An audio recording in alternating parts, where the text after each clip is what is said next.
मित्रों नमस्कार, मैं GSL पांडे आज आपके लिए लाया हूँ शिक्षा शास्त्र में B.Ed और DLED के छात्रों के लिए या शिक्षा शास्त्र के अन्य विद्यार्थियों के लिए भी ध्यान के विषय में चर्चा करते हैं कि ध्यान किसे कहते हैं।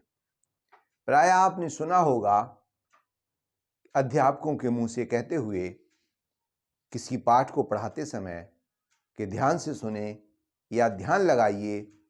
तो ध्यान का मतलब है कि किसी बात को पूरी तत्परता से पूरा मन लगा करके उसको सुना जाए, उस बात पर ध्यान दिया जाए, उस बात को सुना जाए।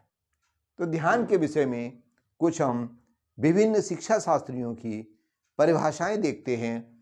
तो एक शिक्षा शास्त्री है मन, उनके द्वारा बताया गया कि ध्यान एक प्रेरणात्मक प्रक्रिया है। यहाँ बताया गया कि ध्यान एक प्रेरणात्मक प्रक्रिया है, माने एक ऐसी प्रक्रिया है जो हमें प्रेरणा प्रदान करती है। दूसरा, रास ने बताया है कि ध्यान विचार की वस्तु को मन के सामने स्पष्ट बतलाने की क्रिया है। कि ध्यान किसी वस्तु पर जिस पर कि हम विचार कर रहे हैं उसको पूरे तरीके से मन के सामने प्रदर्शित कर देती है। ध्यान एक ऐसी वस्तु है, ऐसी प्रक्रिया है जो कि मन के सामने वस्तु को पूरी तरीके से प्रकट कर देती है। आइए देखते हैं कि ध्यान की विशेषताएं क्या है। ध्यान में सबसे पहली विशेषता है चंचलता। ध्यान लगाना कठिन होता है क्योंकि उसमें चंचलता बहुत होती है। प्रायः देखा गया है कि किसी विषय पर बालक अपने ध्यान को 10-15 सेकंड तक ही लगा पाते हैं और 10-15 सेकंड के बाद उनका ध्यान किसी दूसरी ओर भटक जाता है। इस तरीके से बार बार अध्यापकों को या शिक्षण देने वालों को यह प्रेरित करना पड़ता है कि बात को ध्यान से सुने। बार बार छात्रों को टोकना चाहिए और उनको देखना चाहिए कि वो बात पर ध्यान लगा रहे हैं या नहीं। तो चंचलता ध्यान में अधिक होती है। दूसरा विषय है, दूसरा इसका पॉइंट है चयनात्मकता। चयन, विषय का जो चयन है वो बहुत सटीक होना चाहिए। अगर सटीकता नहीं है तो चयन गलत होने पर ध्यान एकाग्र रहना कठिन हो जाएगा। इसलिए चयनात्मकता ध्यान में होनी चाहिए। अगली बात है विचार संकोच।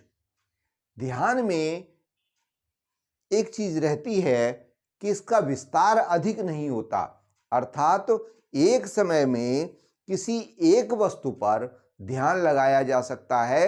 अधिक वस्तुओं पर ध्यान लगाना कठिन है और कठिन ही नहीं बल्कि असंभव है। एक से अधिक वस्तुओं पर ध्यान लगाने के लिए कठिन प्रशिक्षण की आवश्यकता होती है। तो इस तरीके से ध्यान में विस्तार की योग्यता कम होती है, उसमें संकोच का स्वभाव होता है। अगला देखें अन्वेषणात्मकता। ध्यान क्या करता है कि नई नई चीजों पर ध्यान भटकता रहता है। नई चीजों की अन्वेषण माने खोज करना। ध्यान नई वस्तुओं की खोज में लगा रहता है, यह उसकी विशेषता है। और आगे देखते हैं मानसिक सक्रियता। ध्यान के लिए मन को सक्रिय रखना बहुत आवश्यक होता है। अगर मन सक्रिय नहीं है तो किसी वस्तु पर ध्यान एकाग्र नहीं हो सकता है। इसके बाद आता है तत्परता। तत्परता की विशेषता ध्यान में होती है क्योंकि जितना हम तत्पर रखेंगे बालक को उतना ही ध्यान अधिक वह लगा सकेगा। अगर उसमें आलस्य आ गया, सुस्ती आ गई तो ध्यान उसका भंग हो जाएगा। इसलिए ध्यान के लिए विशेषता है तत्परता की। अगली बात है प्रयोजन। प्रयोजनता का गुण होना चाहिए अपनी शिक्षा में, अपनी बात में। जो भी आप कहना चाहते हैं वो प्रयोजनपूर्ण होनी चाहिए। अगर किसी बात का कोई प्रयोजन नहीं है, कोई उद्देश्य नहीं है, तो उस बात में ध्यान नहीं लगता है। अगली चीज है समायोजनता। जो विद्यार्थी है उसे हम समायोजित करें। अगर अपनी बात को बता रहे हैं और उसमें समायोजन करने का गुण नहीं है तो उस बात को भी बालक ध्यानपूर्वक नहीं सुनते हैं, और जब ध्यान नहीं लगाएंगे तो बात उन्हें पकड़ में नहीं आएगी, उसको वो समझ नहीं पाएंगे। इस प्रकार से यह जो ध्यान की विशेषताएं हैं इनको शिक्षा के क्षेत्र में मनन करना चाहिए, अध्यापकों को और छात्रों को समझना चाहिए, तभी वो अपने ध्यान को एकाग्र कर पाएंगे। और इस ध्यान को एकाग्र करने के लिए उन्हें तत्परता लानी चाहिए और उसका प्रशिक्षण, अभ्यास कि ध्यान को एकाग्र रखना योग की तरह से है, इसलिए तभी हम सही तरीके से अध्ययन कर सकते हैं।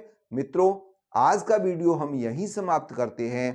कल नए विषय को लेकर नई जानकारियां लेकर आपके सामने उपस्थित होंगे। तब तक के लिए जय हिंद।